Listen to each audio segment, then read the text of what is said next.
Oh my god. Is this real? Is VXR really making another video? Oh my god. And is he really on a new location again after being outside of YouTube for fucking 2 weeks? Yes, sir, that's right. And actually, I'm doing something completely new today. And to be honest, I want to do this more often. Just as I promised, I want to make videos more often, but that just didn't happen. Anyways, we're making a weekly recap. I've never done such thing before. I'm doing it on my Telegram each and every single week on the weekends. But I want to go ahead and walk you through the last week, and I don't even know where the fuck I start. Okay, this is recording right. All right. So I just want to go over what happened this week, and it was from Monday until this Friday, and we didn't really had much. We still have the government shutdown going on. We have lots of news are being delayed, and the only major thing we had this week was Fed Chair Powell, which went pretty well. I mean, basically what we all can take from the speech is that rate cuts are pretty certain in the near future. Not just in the near future, but this month. And probably 2 more rate cuts this year.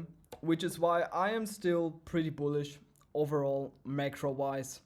Now, for the next week, we have no news on Monday, no news on Tuesday, no news on Wednesday. Thursday, we have existing home sales, which don't really move the markets much. But what we have are CPI news that will be coming out. I'm still impressed that this is actually going on. I still can't believe it that we will actually get numbers. And I already went through this on my Telegram and I explained, okay, yep, Friday might be a tradable day, but I would personally be very careful as numbers can really spike and they can be very surprising when CPI comes out, which would lead to a pretty large move in the market, which is why I would personally be very cautious of Friday. And just like on the rest of the week, man. Like, I mean, come on, currently price action and markets conditions are very unpredictable. And I would personally be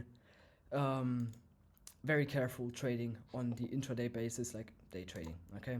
So, next thing I want to walk everyone through is this week's price action. I am currently hanging on the NASDAQ, the 4-hour chart. And as you can see, this whole week, it's more or less, it moved in a box. Like, we consolidated. After we had this crash on Friday from Big T on his tariff talks. And there's one reason I could get this out, why we consolidated. And I first want to go through on the daily chart. And on the daily chart, we created, let me turn this on. We created this beautiful little bearish fair value gap, which we filled out very nicely. We created a swing high in it, and yeah, we rebalanced it. Okay. Now, if we go on an even higher time frame, we have a bullish fair value gap on the weekly chart, which we also very nicely filled out. So now we have two very important PD arrays and we filled out both of it. Now market can't decide, okay, which way do we want to go now? So which we did was we ranged from this to this and stayed in the middle of it. We stayed in the middle of it. And what will happen next is either a spike down or a spike up, and I can predict it. I don't know anything. I don't know everything. That's what I meant to say. But my gut is telling me that this will be the scenario. We filled out this weekly fair value gap nicely, and we showed support off of it. Now we go inside of this fair value gap and use it as a little consolidation throughout the week. And what happens in consolidation phases? We acquire liquidity and we will engineer it either to the upside or the downside. And I personally think that we will continue to engineer it to the upside with macro views in mind. I just don't think that we will continue lower.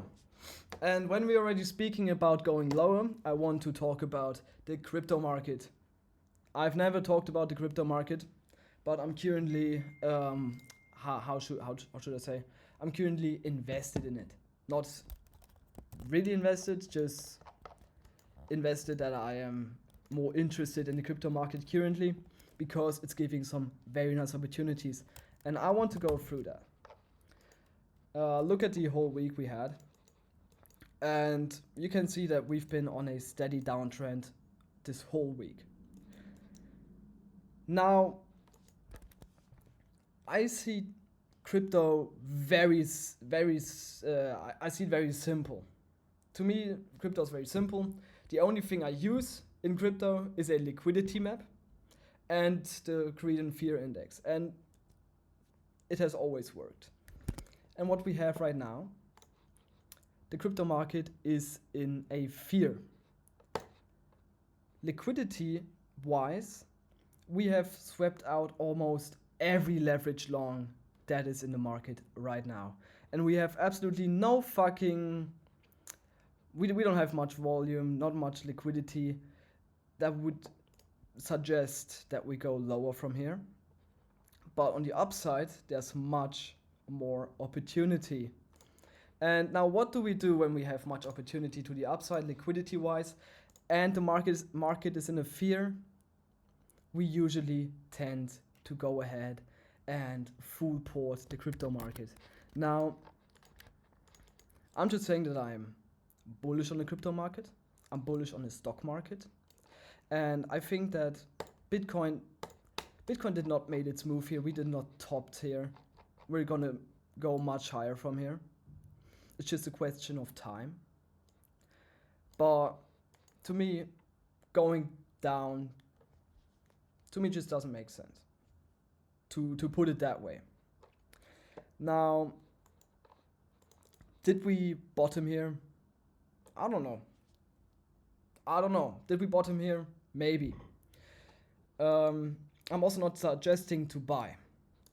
I'm just telling that I am overly very bullish on Bitcoin because macro-wise and statistically wise, we're gonna go much higher. And that is basically all I want to go through for this video. I've put everything in together and I have it all black, white on black, black on white on my Telegram. And that's basically all I wanted to say, boys and girls. See you on the next one. Bye bye.